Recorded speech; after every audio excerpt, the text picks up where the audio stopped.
mendadak saya lancarkan, tidak untuk menakut-nakuti para pejabat bawahan saya, tetapi agar mereka itu siap dan waspada, dan apa yang dikerjakan itu penting sekali, sehingga perlu ada inspeksi mendadak untuk mengingatkan mereka, menyadarkan kembali tugas-tugas yang mereka emban itu jangan dianggap ringan. Yang jadi sasaran saya adalah administrasi. Administrasi harus tertib. Ismail Saleh menyadari bahwa pembinaan aspek manusia memegang peran penting dalam penegakan hukum. Karena itulah, ia mempelopori kegiatan keluarga sadar hukum atau Kadarkum untuk mensosialisasikan hukum secara cepat dan efektif, mulai dari lingkungan keluarga. Dalam setiap acara pertemuan Kadarkum, Ismail Saleh selalu berpesan kepada para suami supaya selalu untuk anak maupun istri. Dan kepada istri supaya ingat suami tetap rajin ibadah. Jaksa Agung ini juga menyelenggarakan program Jaksa Masuk Desa untuk membudayakan makna pembangunan hukum kepada masyarakat luas. Ya, beliau ini adalah selain bapak putra-putrinya, juga bapak mahasiswa hukum. Karena beliaulah yang mendorong berdirinya Perhimpunan Mahasiswa Hukum Indonesia. Mahasiswa diberi kepercayaan yang sangat tinggi, bahkan di suatu ketika sudah jadi khotib di Kejaksaan Agung. Bahkan di Jaksa Masuk Desa dilibatkan di program Jaksa Masuk Desa. Nah, lantas karena Jaksa Masuk Desa dikaitkan dengan program Siskamling, setiap kejaksaan negeri itu harus punya kentongan. Nah, terus kalau di Kejaksaan Jakarta Pusat misalnya waktu itu Pak Pur Nasution, cari kentongan di mana itu? Akhirnya dipasanglah bel seperti bel sekolah ya, yang dipukul gitu, itu dari ini velg. Nah, velg digantung di Kejaksaan Negeri, ada mahasiswa nyeletuk dan juga wartawan nyeletuk, Pak, ini velgnya dari velg mobil barang bukti dicopot sebab Kajari ini. Siapa Bapak Nasution? Mana Bapak Nasution? Nah, ini jadi ada kejadian-kejadian yang unik. Gebrakan lainnya dari Jaksa Agung Ismail Saleh SH adalah operasi meja bersih dan pemberantasan korupsi melalui kerjasama dengan Menteri Kehakiman Ali Said SH dan Mahkamah Agung Mujono SH.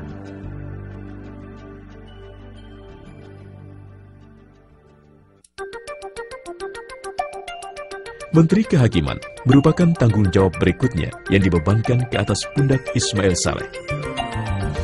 Jabatan yang sebelumnya dipegang oleh Pak Ali Said kini dilimpahkan pada Pak Ismail sejak tahun 1984 sampai tahun 1993. Memang pada waktu-waktu itu saya sendiri sebagai anak buah beliau memang sedang menjabat sebagai salah seorang kepala biro.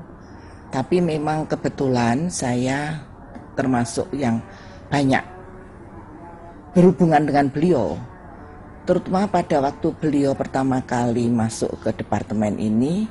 Yang beliau cetuskan itu adalah ketertiban, itu yang nomor satu. Nah, ketertiban ini yang memang kita itu selama ini departemen kehakiman pada waktu itu bukannya tidak tertib, tetapi perlu diatur lah begitu. Nah, beliau ini kelihatannya jago dalam masalah ketertiban. Waktu itu kita lihat memang masih semrawut, namanya berkas perkara yang dulunya itu ditaruhnya itu wah udah nggak karu-karuan, asal aja di bawah tempat kerjanya para hakim, panitera, di gudang itu, wah beliau sidak itu sewaktu-waktu. Itu ditertibkan beliau sehingga bagus. Memang beliau itu sebetulnya tidak perlu sampai mengatur demikian, tapi karena beliau itu orang yang memang disiplinnya tinggi, ya, dan menyukai hal-hal yang bagus, yang tertib. Jadi beliau juga ikut campur dalam masalah-masalah itu, baik melalui Pak Sekjennya maupun kepala-kepala bironya yang di dalam departemen ini, termasuk saya lah begitu, sehingga di sini itu kemudian administrasi kita itu mulai ditertibkan oleh beliau file-file itu tertata bagus di lantai 2. Saya senang, terus terang saya pribadi sangat berterima kasih dengan kepemimpinan beliau di sini, karena saya juga ikut bekerja dengan disiplin ya, tertib ya, dan bertanggung jawab. Positif banget. Sebagai Menteri Kehakiman, Ismail Saleh tidak meninggalkan kebijaksanaan sidaknya. Kini yang menjadi objek sidaknya adalah pengadilan negeri dan lembaga pemasyarakatan di daerah. Pagi saya sidak di LP, saya tanya berapa jumlah tahanan yang ada di sini. Itu ditulis di pos, ada tahanan, terus titipan. Sehingga ini penting untuk dasar berapa yang harus dimasak di LP itu. Dari pos itu saya lalu pergi ke dapur. Dan di dapur saya tanya, berapa yang dimasak untuk hari ini? Ternyata datanya tidak sama dengan yang ada di pos. Kurang. Jadi saya panggil kepala lembaga pemasyarakatan. Terlalu lebih. Jadi yang dimasak itu lebih daripada yang ada. Nah, untuk siapa ini? Jadi kepala lembaganya saya panggil. Perbaiki itu, catatan itu. Jangan sampai ada perbedaan. Kamu mencatat berapa, yang ada di dapur juga sama. Kita harus menghemat, jangan sampai ada kelebihan ataupun kekurangan. Jadi kepala lembaganya saya perintahkan untuk merubah itu. Siap, rubah. Kamu besok menghadap saya. Malam saya datang lagi ke LP itu, saya cek lagi, ternyata belum dirubah.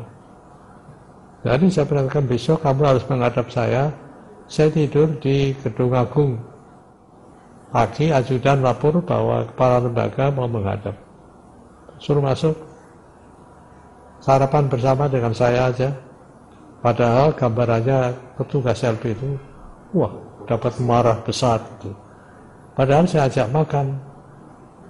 Kamu satu-satunya kepala lembaga yang makan sarapan pagi dengan Menteri Kehakiman. Harus kamu catat dalam riwayat kamu. Hati-hati sebagai kepala lembaga itu. Jadi jumlah yang ada itu harus betul-betul dikontrol berapa. Pagi dikontrol, mungkin siang ada tambahan lagi, ya dicatat lagi. Sehingga terus-menerus tidak lalai di dalam melaksanakan kewajiban itu. Waktu itu sesudah di BKPM, lalu kemudian Pak Ismail Saleh mengadakan ceramah, ya, diminta ceramah tentang hukum di Unpad. Nah, kami ikut juga, jadi artinya dosen-dosen semua ya juga ikut mendengarkan. Dan memang pada saat itu saya mengajukan pertanyaan kepada Pak Ismail. Bagaimana Bapak sebagai Menteri Kehakiman melihat hukum nasional itu?